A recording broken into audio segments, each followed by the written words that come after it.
Welcome back to JM Football. This is JM All Team version number 2 through week 8. Dalton Feely came up with the list after week 4. Guess what? It's 4 weeks later. We're coming up with version 2.0 of this list. Dalton Feely, we're going to be talking about some good football players today. Start us off with the quarterback position. Oh, also, caveat. Offense, this video is offense. Next video will be defense. Boom, quarterback. You got me. I was just about to say, it's big offensive day. We love our offense, explosive plays. And speaking of explosive plays, let's start with the quarterback position. Of the most explosive offense in football, Tua is our quarterback selection. Folks, Tua is literally first still in almost every passing category. If we're looking at statistical-based quarterback play, Tua is still the number one guy, especially with Brock Purdy struggling the last couple of weeks after having that concussion Monday Night Football versus the Minnesota Vikings. Tua's first in passing yards, 2,416. Rating, he's first at 108.8. Has thrown for the most first downs. Even grading out as the number one quarterback in PFF's passing grade so far at 90.2. A rare plus 90 grade for a quarterback. It's always a really good grade. He's tied for first in passing touchdowns at 18. And he's second in yards per attempt at 8.8. Justin, Tua has really led this offense.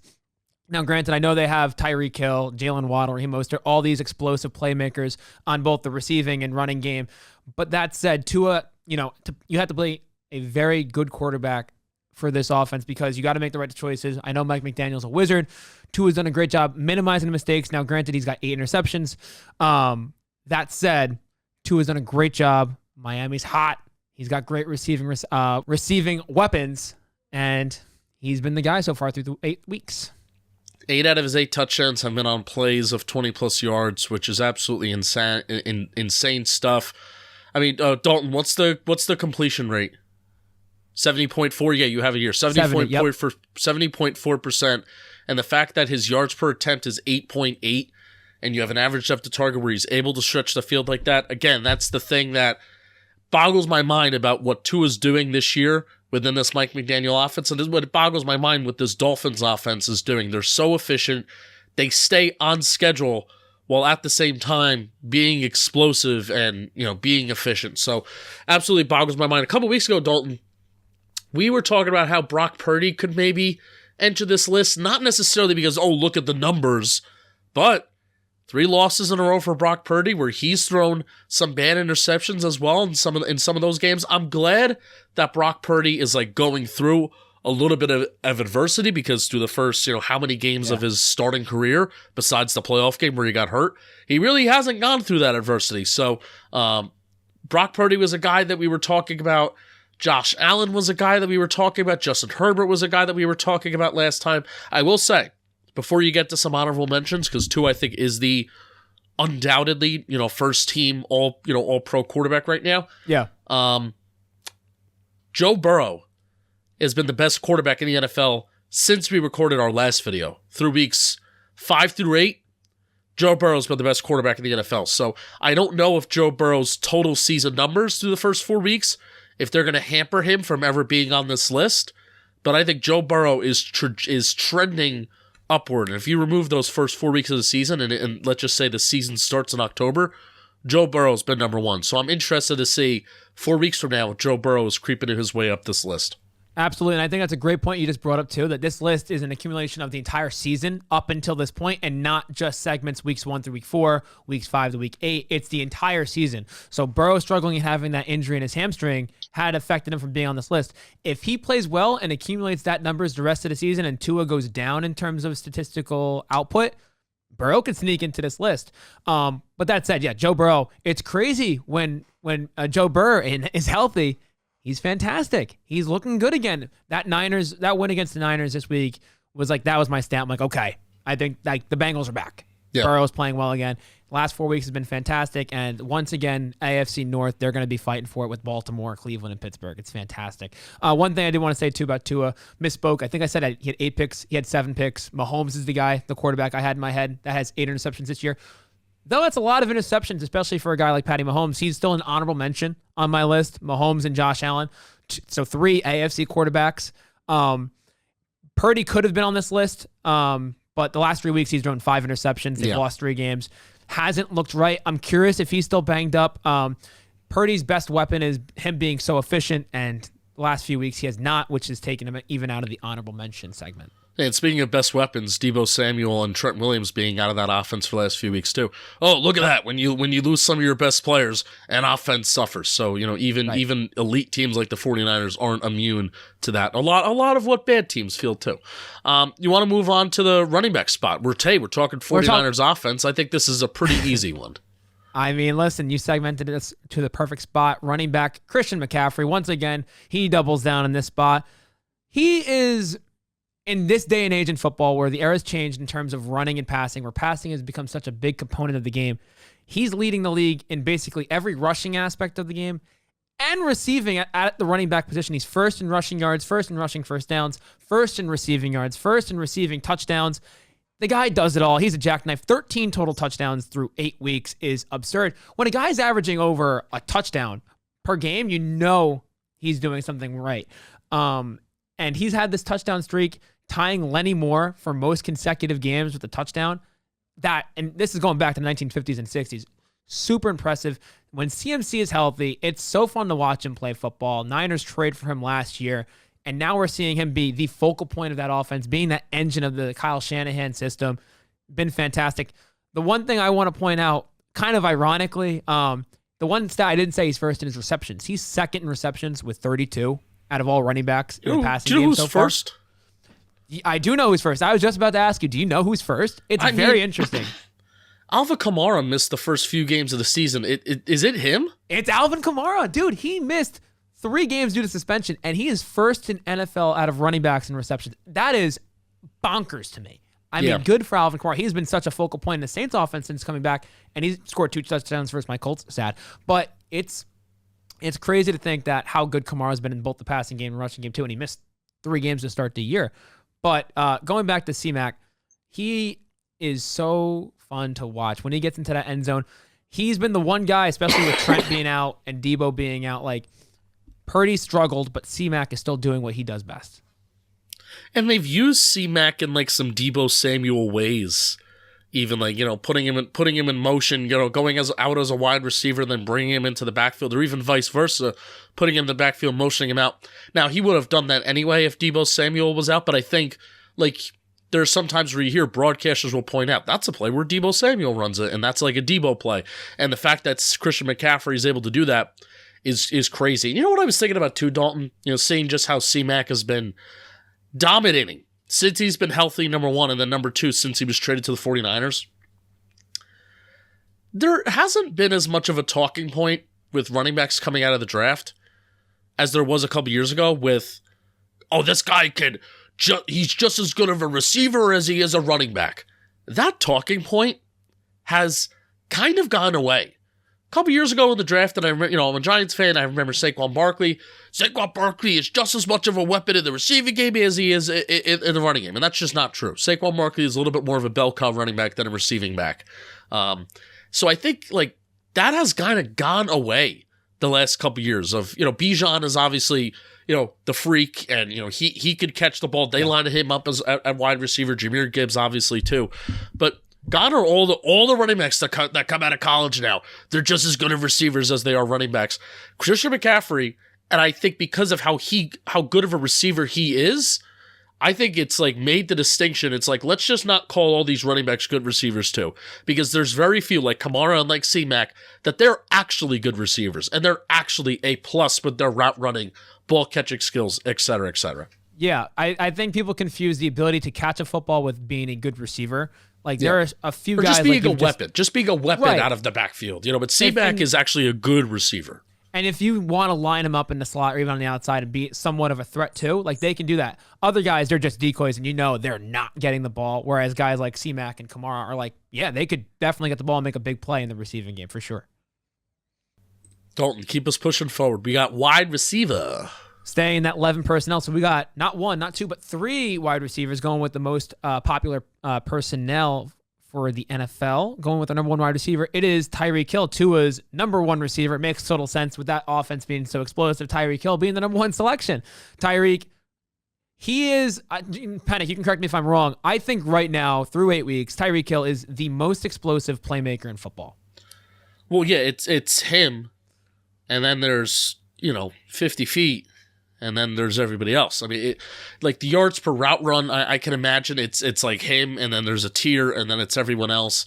Right. It's insane. It's crazy to think that he's better than what he was with the Chiefs. And how he's used in this Mike McDaniel offense, it's better than he was with the Chiefs. He somehow looks faster. He somehow looks more explosive. And I think he, in a way, I think he wants it more now that he's not with Patrick Mahomes. So good for Tyreek. And, even though it feels like he's been around for a little bit now, but he just is seemingly the most explosive that he has ever been in his NFL career, and just willing that Dolphins offense to some really good stuff. Yeah, going off the yards per route run, it's a big PFF stat. I love it. You love it. Tyreek Hill is number 1 in the NFL with 4.26 yards per route run. The next highest receiver in the NFL is Brandon Ayuk, a yard less than Tyreek Hill at 3.23, which is asinine, absurd. Insane. Any word you want to describe it. Tyreek Hill has been that kind of dude. First in receiving yards, first in touchdowns, first in first downs, first in rating, first in PFF receiving grade. He's just been the guy right now. He's that all-pro level. He legitimately has a shot to be a 2,000-yard receiver. There's a chance that happens. First receiver in the Super Bowl era to hit 1,000 yards through the first 8 games of a season. Calvin Johnson didn't do it. Larry Fitz didn't do it. Andre Johnson didn't do it. Any of these, AJ Green, Odell, none of these guys did it during our reign. Do you think that they would give him MVP over Tua? If he finishes over 2,000 yards, there's got to be a discussion. There's got to be, because he'd be the first receiver ever to do it. And it does depend on how Tua finishes, for sure. But I think there is a world where Tyreek Hill is the MVP if he finishes 2,000 yards. I think if he's under 2,000, I don't know. But I think if he gets to 2,000, he could definitely win it. Here's my case for Tyreek Hill for MVP. There's better quarterbacks in the NFL than Tua Tagovailoa. Sure. There's not a better receiver in the NFL right now than Tyreek Hill, and it's not even close. It's not even close. Like I said, there's a tier. Yeah. There's Tyreek Hill. There's a tier, 50 feet of whatever. And then there's everybody else. And this even includes the guys that we're going to talk about, 2 more receivers who they're having insane years. Great years, yeah. But Tyreek Hill is just that much better than everybody else. And that's why I think he is more deserving of an MVP. And again, this is not a shot at Tua.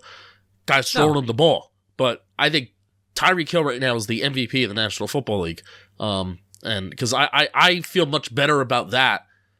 Versus, I think, Tua, people would argue. Tua's not the MVP.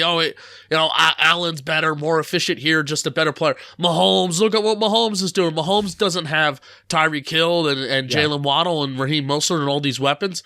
Well, you could say, if you want it, Tyreek Hill is willing this offense and really pushing it forward. So that's my case for Tyreek Hill.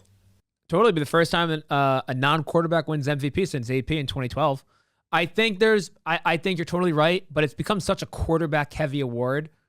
So, you have to do something as a non-quarterback that's really, that puts a stamp on it. It's like, wow, this guy had a fantastic season. And 2,000 yards, that's what I'm saying. If he hits 2,000 yards, I think he's got a really strong case to do it. He's definitely got a shot. It gets murky if he doesn't reach that mark. Right. But quarterbacks, you're right. Tua, he might be the best right now statistically. Doesn't mean he's the best quarterback. But moving on to the second receiver, going to your division, NFC East, A.J. Brown. He's, I think, going to your tier level. It's been Tyreek, gap, A.J. Brown, gap, and then the other receivers right now. A.J. Brown's been my definitive number 2 guy. Most contested catches in football right now at 11, which is pretty impressive. So that means even when he can't, even when he's not creating separation or isn't able to, he still makes those plays, those tough physical plays. Second in receiving yards behind Tyreek. Second in first downs, second in PFF receiving grade. He's got 5 touchdowns. He's got over 60 receptions. He's been fantastic. He had a couple plays against Washington where my jaw dropped. Yeah. My jaw dropped. It's how on earth does he make these plays? It's fantastic. AJ Brown, it's every day watching him not play in a Tennessee Titan uniform as a Colt fan has been awesome. It's awesome to watch. And I'm sorry for you, Justin, that he's in your division now. But A.J. Brown has really been such a huge impact on that with Jalen Hurts in that offense. It's like, it kind of reminds me of like the F it. AJ's down there somewhere. Just throw it to him. Yeah. And they have guys too. Like Devontae's great. Dallas Goedert's great. But A.J. Brown is literally the number one for a reason. And I think the stat that really points that out, versus man coverage, I know it's a zone coverage league, but when he's getting guarded man coverage, most yards in the NFL, A.J. Brown. So that's a fun little note. Over 100 yards difference compared to other players. So, yeah, I mean, him being so big and also he's so fast, he's so physical. I mean, that doesn't shock me to see that he does well against man coverage. Like, you kind of need to bracket him in zone to really limit his impact. And even then, you're not going to limit him because, I mean, after the first 2 weeks of the year, where the Eagles have really just made like a really concerted effort to get A.J. Brown the ball.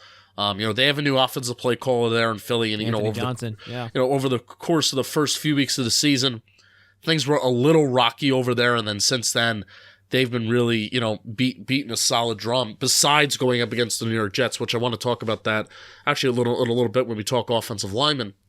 But yeah, man, A.J. Brown and Tyreek Hill, I feel like are the two best receivers in the league with the ball in their hands after the catch.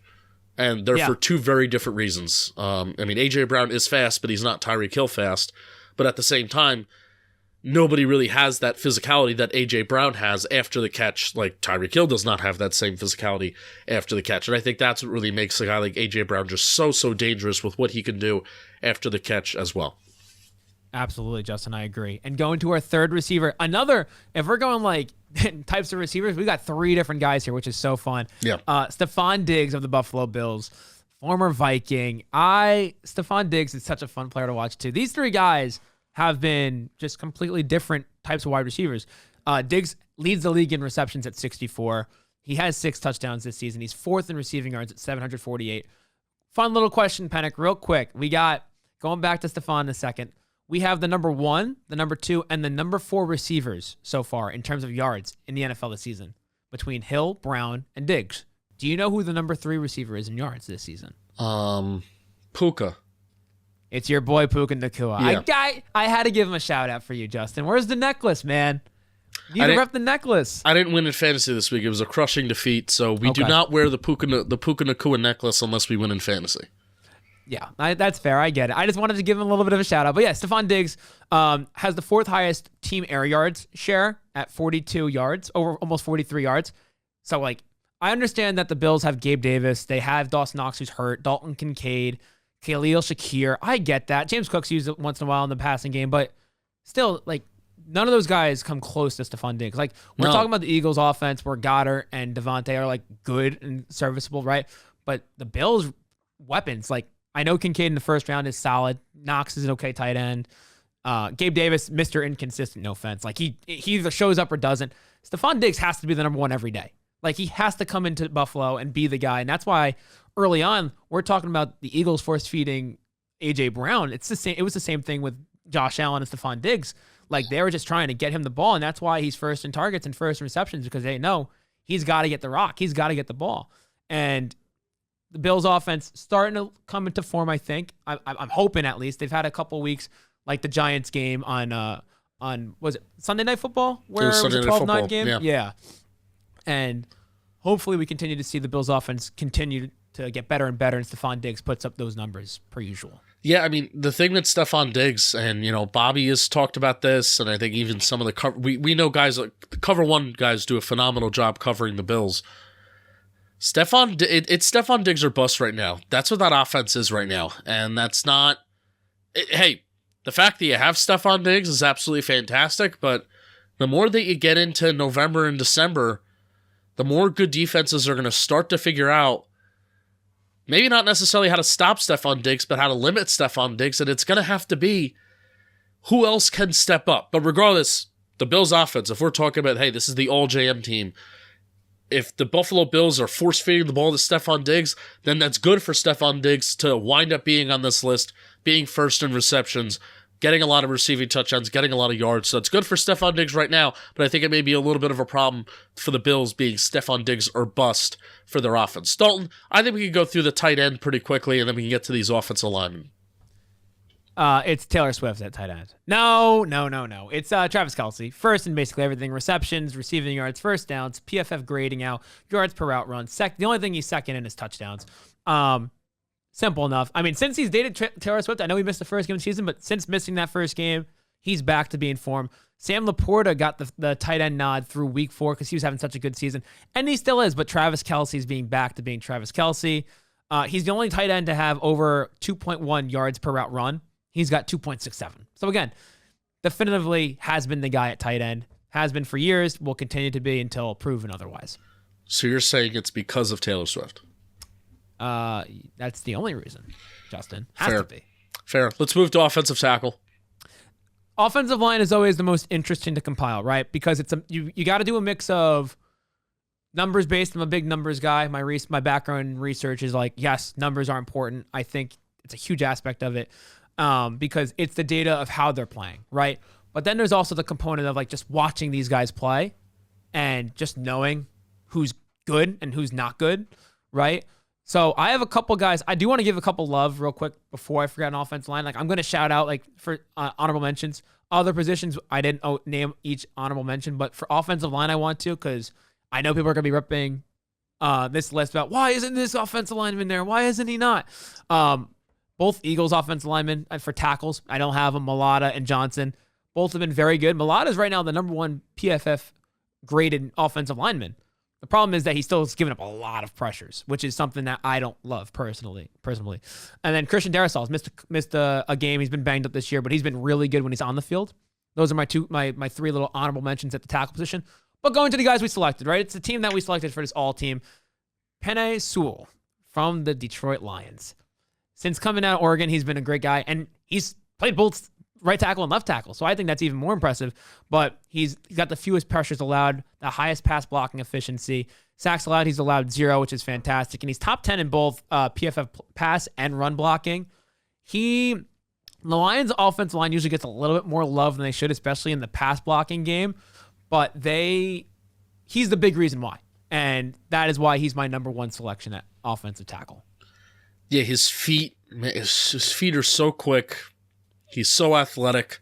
I watched a decent amount of him going up against Max Crosby this week. Max Crosby got some good wins off of Penei Sewell, but it didn't really result in anything that altered the play. I think there was one pressure that he allowed against Max Crosby, and there were some run plays where Max Crosby got the best of him, but man, just watching how fast Penei Sewell is out of his stance, it's phenomenal, and it's awesome. Now, the one thing that I will disagree with you, I would actually put Lane Johnson, if we're going to do this right tackle, left tackle thing. Yeah. I would put Lane Johnson from Philly ahead of Penei Sewell, and this is just based on very much a feel thing. I'm not saying, oh, well, look at his pass blocking efficiency here. Sure. When Lane Johnson leaves the Eagles offense, and when Lane Johnson left the Jets game, the Eagles lose. They don't just struggle. They lose. And Jalen Hurts is hit more than he ever is hit. During the last 2 years, the last couple years, during his time as a Philadelphia Eagle, Jalen Hurts gets hit. Jalen Hurts gets sacked, and that Eagles offensive line looks human. And it basically does boil down to, is Lane Johnson in the lineup or not in the lineup? So I know that may not be the best way to look at and evaluate like who's an all-team player or not, but that's how I'm doing it here, because Lane Johnson left that Jets game, and then you started to do a little bit more research on the win-loss record that the Eagles have with and without Lane Johnson. And it's like, man, right? This is crazy, especially for a right tackle. It's really crazy. So that's the one change that maybe I would make. Do you want to move to left tackle? Real quick. The one point I want to say is I don't want to discredit Sewell for not missing any game. Nah, you know what? This is true. That's my only thing, because I agree, because like the record for Lane Johnson in his career when he's out versus in for the Philadelphia Eagles, it's something to be a big note, because it's a really bad record for the Eagles. I think off the top of my head, I think it's something of like 8-29, like something absurd. It's definitely not that, but something along that range.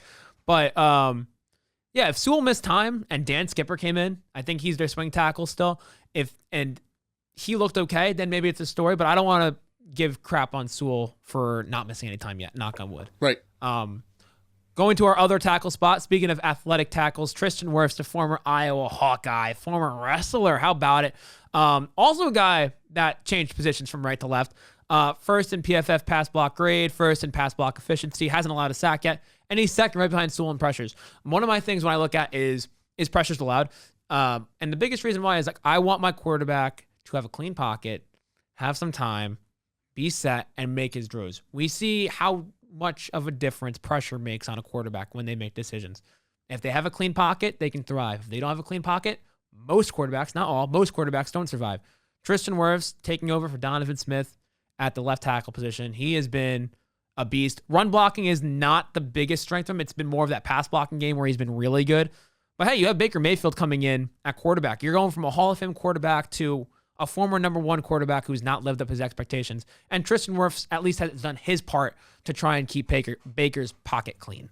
Yeah, I think Wirfs was on the list through the first 4 weeks as well. And, one of the things I said is that it's so impressive that he's moved from right tackle to left tackle. That's something that I really wanted him to do, especially as I'm a Giants fan, so it's like, well, Andrew Thomas versus Tristan Wirfs, those are like the two best tackles in that class, and I feel like the way that you're really going to see which one is better by both of them playing left tackle, and man, like Wirfs, and also not having the Hall of Fame best quarterback at navigating the pocket ever in Tom Brady. Like those are the two things that I wanted to see: the position change and not Tom Brady back there at quarterback. And man, Tristan Wirfs has looked fantastic, and he's not just being fantastic for a left tackle. He is the best left tackle in football right now. So not much else to say about Tristan Wirfs.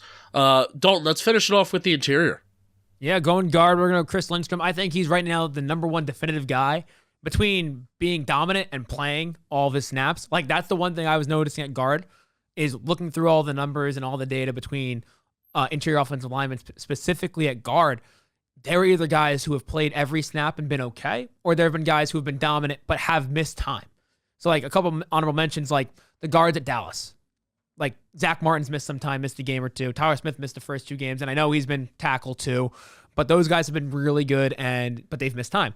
Quentin Nelson has been decent for the most part, but he has not missed any time. Robert Hunt has been pretty solid, surprisingly, out of Miami. He hasn't been to that elite level. So going to Chris Lindstrom, he's second in PFF offensive grading. He's allowed 9 pressures, which is 7th most, but he's been great in run blocking. In terms of zone scheme in the run game, he grades out number 1 in the NFL at 90.6, an elite grade as a run blocker in that Falcons offense.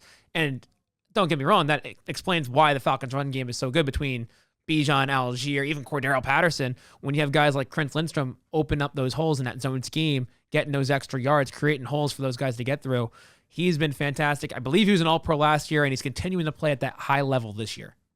Yeah, and the fact that what I wanted to look at when I saw that you highlighted that he had the run blocking grade in a zone scheme, well, I'll be like, well, how many snaps has he taken in zone? Highest in the NFL, most in the NFL. So the Falcons are relying on that as an offense, and Chris Lindstrom is the best at doing that while also taking the most snaps doing that. He also, he moves tremendously well from the first level up to that secondary level too. It's what makes him so good and so strong. Give me the second guard selection.